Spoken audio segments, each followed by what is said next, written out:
ஹரே கிருஷ்ணா. பெரியவா சரணம். தெய்வத்தின் குரல் முதல் பகுதி தொடர்ச்சி. மதங்களின் ஒற்றுமை.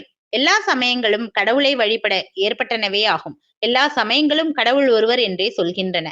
ஒருவரேயான அந்த கடவுள் எந்த சமயத்தின் மூலம் வழிபட்டாலும் அதை ஏற்றுக்கொள்ளத்தான் செய்வார். எனவே எவருமே தாங்கள் பிறந்த மதத்தை விட்டு இன்னொரு மதத்தை தழுவ வேண்டியதில்லை.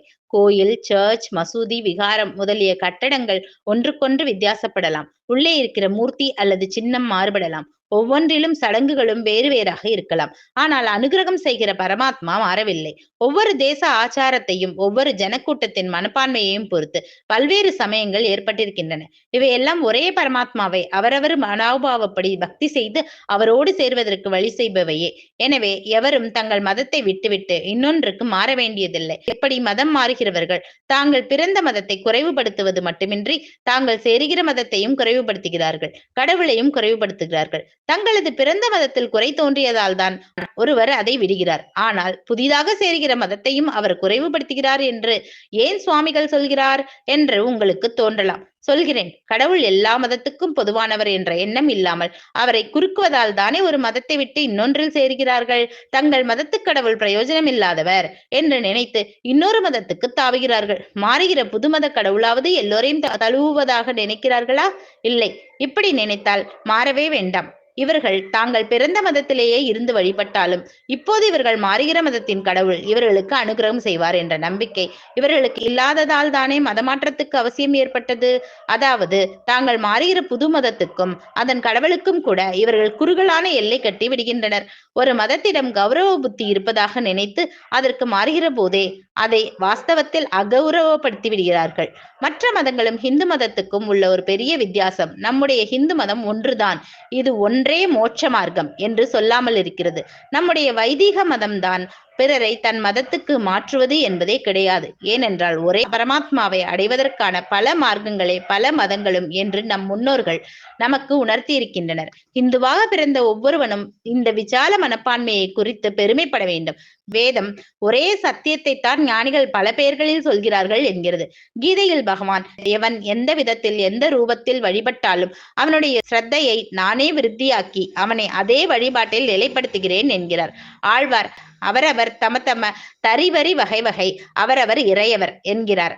இதனால்தான் மற்ற மதங்களில் செய்வது போல் மதமாற்றம் செய்வது, அதற்காக தண்டிப்பது, போர்களில் படையெடுத்து சென்று நிர்பந்தமாக தங்கள் மதத்தை மற்றவருக்கு திருப்புவது முதலான காரியங்களில் இந்துக்கள் என்றுமே இறங்கியதில்லை. நம்முடைய நீண்ட கால சரித்திரமே இதற்கு சான்று. சகல சரித்திர ஆராய்ச்சியாளர்களும் ஒப்புக்கொள்கிற விஷயம் இது.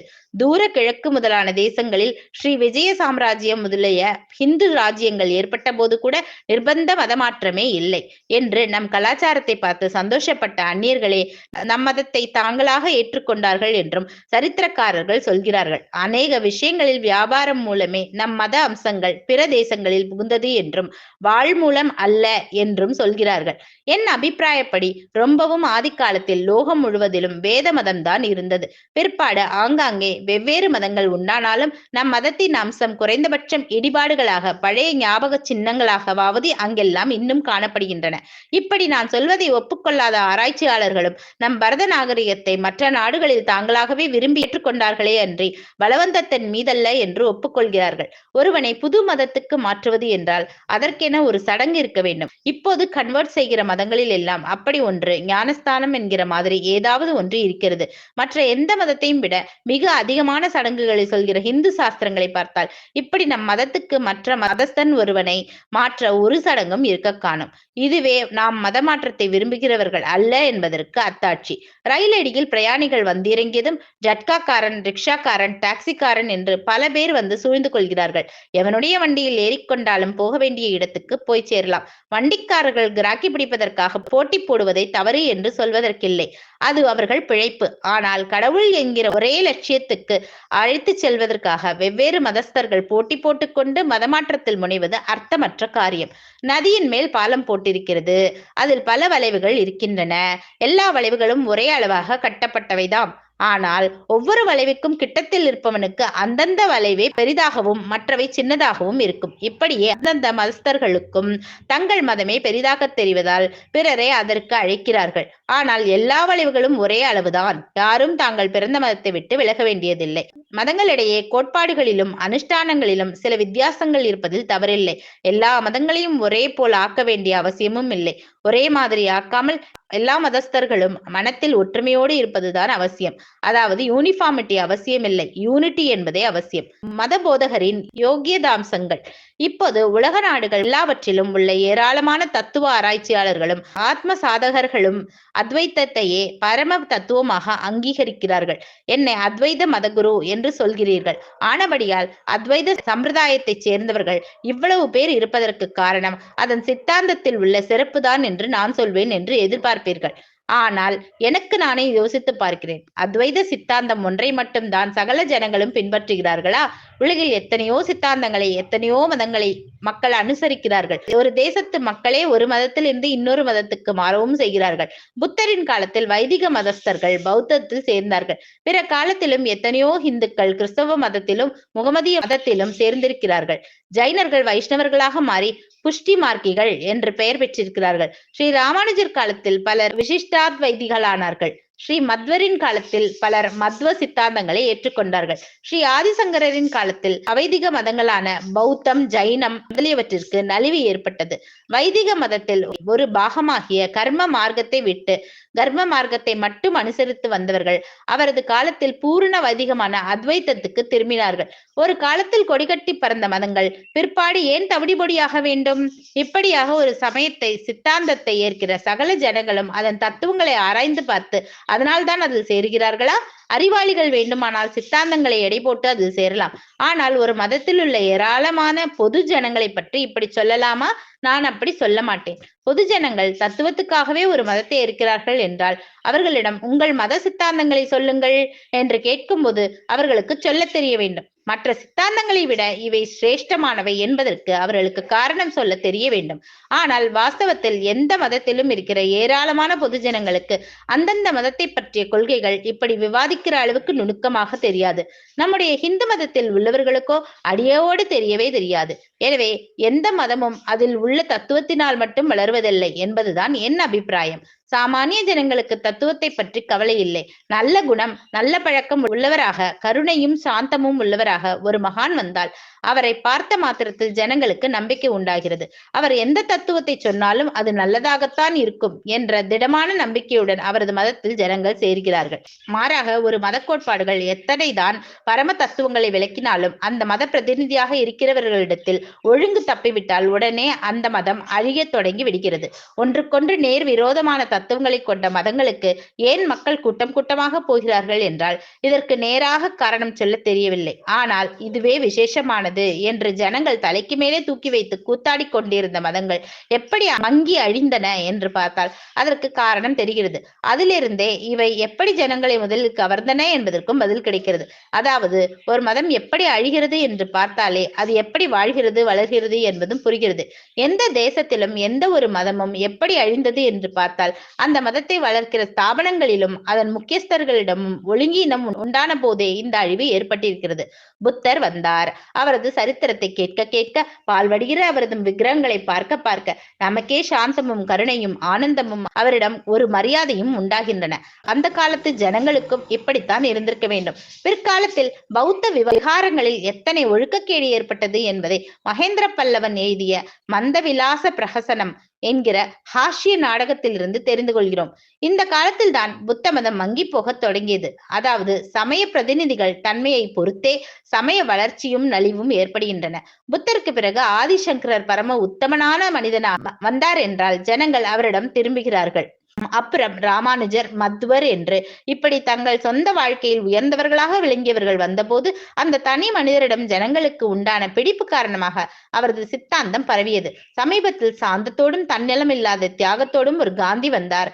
உடனே அவர் சொன்னதையே காந்தியம் காந்தியம் என்று வர மதமாக கோடானு கோடி ஜனங்கள் ஏற்றுக்கொண்டார்கள். தத்துவ சிறப்பால் தான் ஒரு சித்தாந்தம் வளர்கிறது என்றால் இன்றைக்கும் அந்த காந்தியம் உச்சத்தில் இருக்க வேண்டும். ஆனால் நடைமுறை எப்படி இருக்கிறது என்பது உங்களுக்கே தெரியும். பலாத்காரத்தினாலோ பணத்தை காட்டியோ பொது ஜனங்களை இழுக்கிற மதங்களை பற்றி இங்கே கேள்வி இல்லை. பலவிதமான சமூக சேவைகளை ஒத்தாசைகளை செய்துவிட்டு உடனே ஞானஸ்நானம் பண்ணி வைக்கிறேன் என்று ஒரு மதம் இழுத்தால் பாமர ஜனங்கள் அதில் வசியப்பட்டுத்தான் போவார்கள். முக்கியமாக பஞ்ச காலத்தில் கிறிஸ்தவ மதம் வளர்ந்தது என்று இதனால் தான் சொல்வதுண்டு.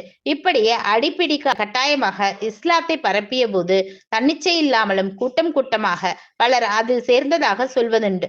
இங்கேயும் கூட தத்துவத்திற்காக பொதுமக்கள் ஒரு மதத்தில் சேர்ந்து விடவில்லை என்ற மட்டில் நிரூபணமாகிறது. இன்னொன்றை கவனிக்க வேண்டும். முக்கியமாக சேரி மக்களைத்தான் பாதிரிமார்கள் மதம் மாற்ற முற்பட்டார்கள். உங்களை எல்லாம் உங்கள் மதத்தில் தாழ்த்தி வைத்திருக்கிறார்கள், எங்களிடம் வந்தால் உயர்த்தி விடுகிறோம், படிப்பு வைத்தியம் எல்லாம் இலவசமாக தருகிறோம் என்று செல்வாக்கோடு ராஜாங்கத்தின் ஆதரவோடு பிரகடனம் செய்தார்கள். அப்படியும் சேரி ஜனங்கள் எல்லோரும் அதில் போய் சேர காணோமே. ஏராளமான அந்த மக்கள் தங்கள் பிறந்த மதத்தில் எத்தனை தாழ்த்தி வைக்கப்பட்டதாக தோன்றினாலும் பரவாயில்லை என்று நினைத்து தங்களுக்கு இன்னொரு மதத்தால் கிடைக்கிற வசதியெல்லாம் துச்சமாக நினைத்து அதற்கு போகாமல் தானே இருந்திருக்கிறார்கள். இப்படி இருந்ததற்கு அவர்களுடைய நல்ல பண்பு ஒரு காரணம் என்பது இருக்கட்டும். இன்னொரு காரணம், நம் மதத்தில் ஒவ்வொரு தலைமுறையிலும் பரம உத்தமமான மகான்கள் தோன்றிக் கொண்டு வந்திருப்பதுதான். இந்த மகான் இருக்கிற மதத்திலேயே நாமும் இருப்போம் என்று அதிலேயே சேரி ஜனங்கள் உட்பட எல்லோரும் ஒட்டி கொண்டிருக்கிறார்கள். மதமாற்றம் செய்கிறவர்களை நாம் கரிக்க வேண்டியதில்லை, துவேஷிக்க வேண்டியதில்லை. அவர்கள் கட்டாயப்படுத்தியாவது அல்லது ஆசை காட்டி வசியப்படுத்தியாவது மற்றவர்களை தங்கள் மதத்தில் சேர்க்க நினைப்பதற்கு காரணம் அவர்களுக்கு தங்கள் மதமே பரமசத்தியம் என்கின்றதில் இருக்கிற நம்பிக்கைதானே. இதை ஏற்றால்தான் மற்றவர்களுக்கும் கதிமோட்சம் உண்டு. இப்படி அவர்களுக்கு ஒரு பெரிய சேமத்தை செய்வதற்கான பலவந்தம், வசியம் இவற்றை காட்டினால் கூட தப்பில்லை என்ற நல்லெண்ணத்திலேயே அவர்கள் மதமாற்றம் செய்கிறார்கள் என்றே வைத்துக் கொள்ளலாம். பலாத்காரம் அல்லது பணபலம் இவற்றை கைக்கொள்ளாத எல்லா மதங்களும் அவற்றின் குருமார்கள், போதகர்கள், பிரச்சாரர்கள் ஆகியோரது குணத்தை கொண்டு தான் வளர்ந்திருக்கின்றன. ஒரு மதத்தின் பிரதிநிதி இடத்தில் வெளிவேஷம் மட்டும் இருந்தால் போதாது. எந்த தத்துவத்தை சேர்ந்தவராயினும் அவருக்கு தன்னல எண்ணமே இருக்கக்கூடாது, துவேஷம் கூடாது, நல்லொழுக்கம் இருக்க வேண்டும், நல்ல தபஸ் இருக்க வேண்டும், சாந்தமும் கருணையும் நிரம்பி இருக்க வேண்டும். இப்படிப்பட்டவர்களுடைய குண விசேஷத்தாலேயே அவர்களை தேடி வருகிறவர்களின் தோஷங்களும் போய்விட வேண்டும். இப்படிப்பட்டவர்களை உண்டு பண்ணுவதே இப்போதும் நம் மதம் தழைக்க வழி. எதிர்பிரச்சாரம் எதுவுமே வேண்டாம். மத நெறிகளை உயிரோடு வாழ்ந்து காட்டிக் கொண்டிருக்கிற பிரதிநிதிகள் தான் வேண்டும். இவர்களால் தான் இதுவரை யுகாந்தரமாக நம் மதம் உயிரோடு இருந்து வந்திருக்கிறது. இனிமேலும் இப்படிப்பட்டவர்களால் தான் அது உயிர் வாழ முடியும். ஒருவன் சண்டை போட்டு மதம் மாறுகிறேன் என்றால் எதிர்ப்படை திரட்டி சண்டை போட என்னால் ஆகாது. அல்லது கோடி கோடியாய் செலவழித்து ஆஸ்பத்திரி, ஸ்கூல் வைத்து ஒருவன் மதமாற்றம் செய்கிறான் என்றால் அதை போல கோடிக்கணக்கில் செலவழிக்க எனக்கு ஐவேஜி இல்லை. இது இரண்டும் இருப்பதாகவே வைத்துக் கொண்டாலும் கூட இதனால் செய்யும் மாறுதல் உண்மையானதும் இல்லை. அது நிலைத்தும் நிற்காது. ஏனென்றால் நம்மை விடவும் பலிஷ்டர்களாகவோ நம்மை விடவும் ரொம்ப பணவசதி உள்ளவர்களாகவோ இன்னொரு கூட்டம் வந்தால் அது நம் பலத்தாலும் பணத்தாலும் செய்ததை எல்லாம் அழித்துவிட்டு தானே ஜெயித்துவிடும். ஆனபடியால் இந்த வெளிசக்திகளை நம்பிக்கொண்டிராமல் நம் ஆத்ம சக்தியை நம்பி உள்ளுக்குள்ளே நம்மை உயர்த்தி கொள்வதே நாம் செய்ய வேண்டியது. அப்போது எந்த பிரச்சாரமும் சண்டையும் வசியமும் இல்லாமலேயே நம் மதம் தழைத்து வாழும். இப்போது இதர தேசங்களில் புத்திமான்கள் ஏராளமாக அத்வைதம் அத்வைதம் என்று அதை தலைக்கு மேல் வைத்துக் கொண்டிருப்பதற்கு அதன் சித்தாந்த சிறப்பு காரணமாக இருக்கலாம். அவர்கள் ஆராய்ச்சி பண்ணி ஆத்ம விசாரம் பண்ணி நம் வேதாந்தத்துக்கு வந்திருக்கிறார்கள். ஆனால் இது பொதுஜனங்கள் எல்லோருக்கும் பொருந்தாத விஷயம். அவர்களை பிடித்துக் கொள்ள ஒரு உத்தம ஜீவன் தான் வேண்டும். இப்படி ஒருத்தன் சாந்தமும் கருணையும் ஞானமும் தியாகமும் நிரம்பியவனாக நம்மிடையில் வர வேண்டும் என்பதற்காகவே இத்தனை உபன்யாசங்களும் பண்ணுகிறேன். உங்களிலேயே ஒருவர் அப்படி தோன்றிவிட்டால் அதைவிட பெரிய பயன் எதுவும் இல்லை. ஹரே கிருஷ்ணா. பெரியவா சரணம்.